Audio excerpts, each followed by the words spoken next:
成为传人？吾乃气灵九子。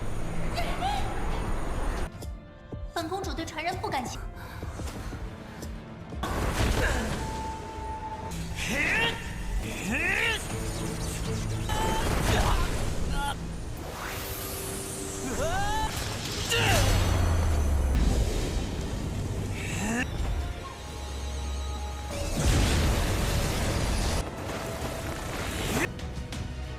战魂一，这种感觉。找你前来。Halo guys, welcome back to KD Universe. Mari kita lanjutkan Chase Changhun atau Fearless Battle Spirit. Kemarin sempat gak rilis karena ada sedikit kendala guys, jadi rilisnya hari ini. Nah, jadi hari ini kita menyaksikan Shinan dan teman-temannya akan bertarung satu sama lain karena mereka terkena ilusi dan dikendalikan. Apalagi sialnya Shinan tertusuk dan ujung-ujungnya meninggoy guys. Pemeran utama kita meninggoy kok bisa ya guys? Apakah ini akhir dari episodenya? Berdasarkan part terakhir, ini semua terjadi karena Shinan dan teman-temannya dihadapkan dengan formasi jebakan yang sangat banyak. Di sana juga terdapat batu spiritual yang jumlahnya sangat banyak. Melihat itu, Shinan menyuruh Putri Miao dan Pencong untuk menutup kedua mata. Karena teknik yang digunakan akan rahasia nih. Ya ternyata guys, mereka berdua dijebak. Dimana ketika mereka nutup mata, Shinan membuka formasinya dan mengambil semua batu spiritual yang ada di sana. Putri Miao sempat kesal, tapi yang ngerjain duluan itu justru adalah dia ya kan. Pada akhirnya mereka melewati beberapa lantai dan sampai ke sebuah ruangan yang cuma terdapat kotak kayu di tengahnya. Itu kemungkinan adalah harta karun. Ketika si Putri Miao ingin maju mengambilnya, tiba-tiba dia terhempas dari kotak itu. Dan muncul sebuah formasi misterius yang aktif guys. Ditambah muncul suara seseorang yang sangat misterius. Dan pada akhirnya, kita pun masuk ke intro ya guys. Secara tiba-tiba muncullah seseorang yang menganggap kalau Putri Miao itu nggak sopan. Shinan menduga kemungkinan mutiara-mutiara tadi sudah melahirkan roh artefak ini guys. Putri Miao meminta roh artefak tersebut untuk diberikan kotak kayu kepadanya. Dia berjanji 100 tahun lagi akan membuatnya meningkat menjadi roh artefak kaisar.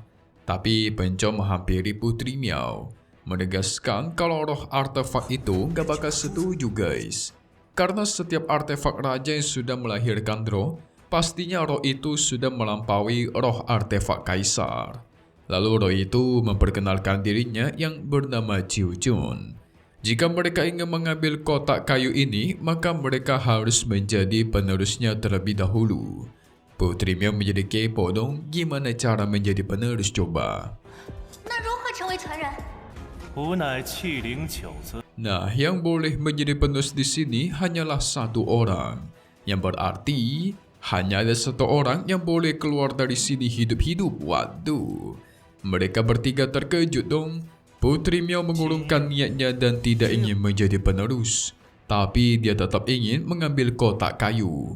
Sang putri bergegas maju pengen mengambil sendiri. Dia berusaha menarik kotak kayu sekuat tenaga. Tapi sang kotak kayu sedikit pun tidak bergerak. Kotak kayu itu malah menyerap energi spiritual milik Putri Miao sampai membuat dia terluka guys. Jiu Jun menyaksikan itu mencoba menenangkan dia. Putri Miao sudah mengalami kerusakan esensi, jadi dia menasihatinya agar tidak menggunakan kekuatannya dulu supaya tidak memperparah lukanya.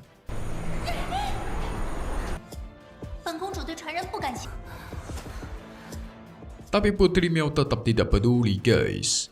Soalnya dia datang ke sini untuk obat Tiang Min Tuan Su agar bisa mengobati luka. Ternyata selama ini Putri Miao sedang terluka ya guys. Jadi bisa dikatakan dia itu masih belum mengeluarkan seluruh kekuatan. Melihat sang putri yang kewalahan, Pencong memadatkan kekuatannya dan menyerang Jiu Jun. Dengan mudah Pencong dihempaskan. Shinan tidak pengen diam membantu sang putri agar memaksa mencabut kotak kayu itu. Jiu Jun menjadi bingung guys. Kenapa orang-orang ini sangat keras kepala coba? Dia menggunakan kekuatannya dan menghempaskan mereka berdua.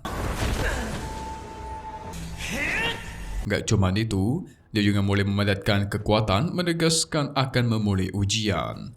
Jadi seperti yang dia katakan sebelumnya, hanya ada satu orang saja yang bisa hidup dan berhasil keluar dari sini.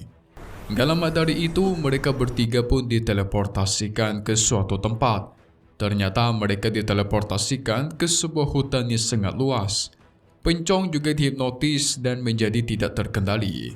Dia maju menyerang menegaskan dia pengen dirinya lah yang hidup dalam ujian kali ini guys. Putri Miao menyuruh Chinan agar mundur dan mengeluarkan senjata bulan sabit. Pencong pun dihempaskan.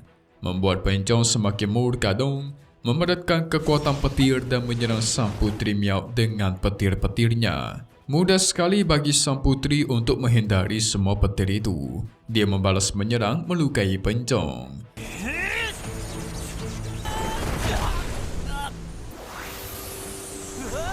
Semakin murka tentunya guys, kembali memadatkan kekuatan petir.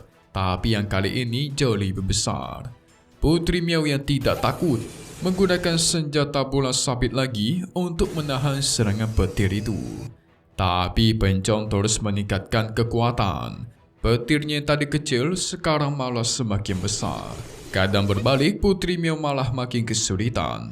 Tapi sang putri tetap tidak menyerah begitu saja. Mengerahkan kekuatannya dan menghancurkan formasi petir. Namun tubuhnya kembali lemas. Melihat itu, Pencong pun tersenyum lebar guys. Memadatkan kekuatan dan menghancurkan senjata bola sabit dari sang putri. Gak cuma itu, dia mulai maju, melancarkan auma singa miliknya agar si putri dan Chinan terganggu. Putri Miao tidak mau menyerah mengeluarkan pelindung dalam menahan serangan itu. Tapi karena tubuhnya yang mulai melemah, pelindung itu pun dihancurkan dengan mudah oleh Pencong. Dia mempaskan si Putri Miao dari sana. Bahkan dia juga mulai mengurung sang putri menggunakan formasi petir yang menyambarnya guys. Dan tuar, apa yang terjadi? Secara tiba-tiba si Pencong tertusuk oleh pecahan senjata bola sabitnya sang putri. Ternyata diam-diam putri melesatkannya dari belakang guys. Alhasil itu membuat Pencong kesulitan dan berakhir meninggoy. Tapi kondisi dari Putri Miao juga lemas dan mulai kehabisan tenaga nih. Wah buruk. Chinan tentu berada di sana menghampirinya dan ingin membantunya untuk bangun. Si putri menyuruh Chinan agar segera pergi dan menjadi satu-satunya pewaris. Karena yang bisa selamat itu cuma satu orang.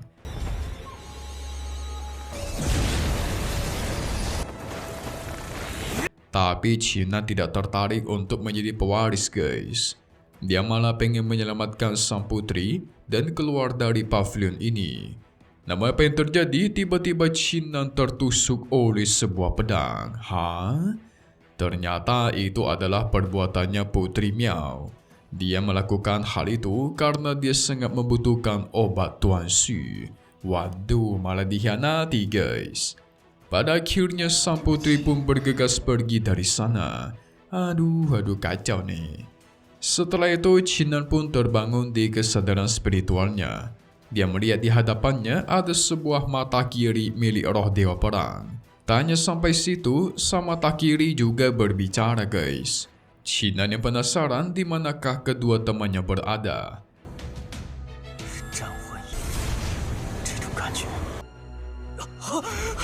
Tapi mata itu tidak menjawab, hanya membalas manusia berlomba-lomba untuk mendapatkan kejayaan. Sampai-sampai mereka tega melakukan apapun untuk itu. Chinan gak peduli guys, dia malah lebih berfokus menemui sang Putri Miao lagi dan ingin menanyakannya secara langsung. Kenapa dia bertindak demikian? Jelas mendengar itu membuat sang mata menjadi marah. Menegaskan Chinan ini tidak pantas menjadi penerus dari Dewa Perang. Karena dia dianggap sangat lemah bahkan kalah dengan perasaannya. Padahal kekuatan Dewa Perang itu sangat besar dan bisa menghabisi semua lawan.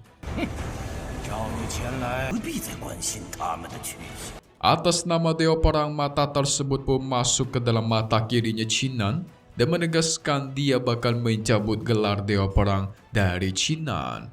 Wow, berarti kekuatan dicabut dong guys, bencana nih. Apakah kekuatannya bakal dihilangkan atau seperti apa? Di sisi lain, ternyata Putri Miao sedang bersama Pencong menelusuri tempat itu. Hah? Mimi kira Pencong udah meninggoy. Mereka bingung karena tempat ini sangat luas. Tapi karena terpisah, pada akhirnya sang putri memutuskan untuk mencari kemanakah Cina terlebih dahulu. Gak lama dari itu, tiba-tiba di depan mereka, muncullah sebuah energi spiritual yang sangat besar memancar ke langit. Putri yakin kalau itu Cina dan mereka pun segera ke sana.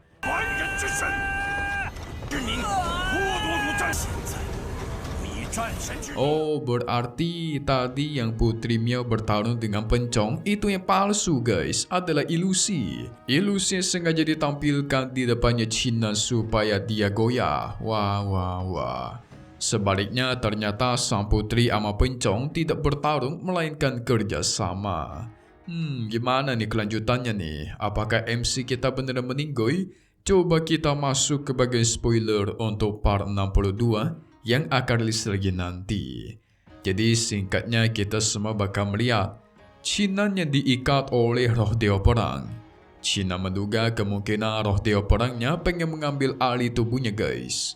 Tapi si roh Dewa Perang hanya menegaskan yang namanya Dewa Perang tidak membutuhkan teman. Biasanya teman itu malah hanya jadi beban. Contohnya kalau main game Mobile Legends, dia dapat skor coklat, nah itu beban guys. Hahaha, canda ya. Kalau Cina bisa melepaskan persahabatan yang bodoh itu, maka dia pasti akan terus menjadi penerus Dewa Perang. Tapi Cina nggak mau guys. Walaupun memang roh Dewa Perang kuat, dia tidak mau menggunakannya demi kekuasaan. Sebenarnya dirinya bukanlah Dewa Perang sebenarnya.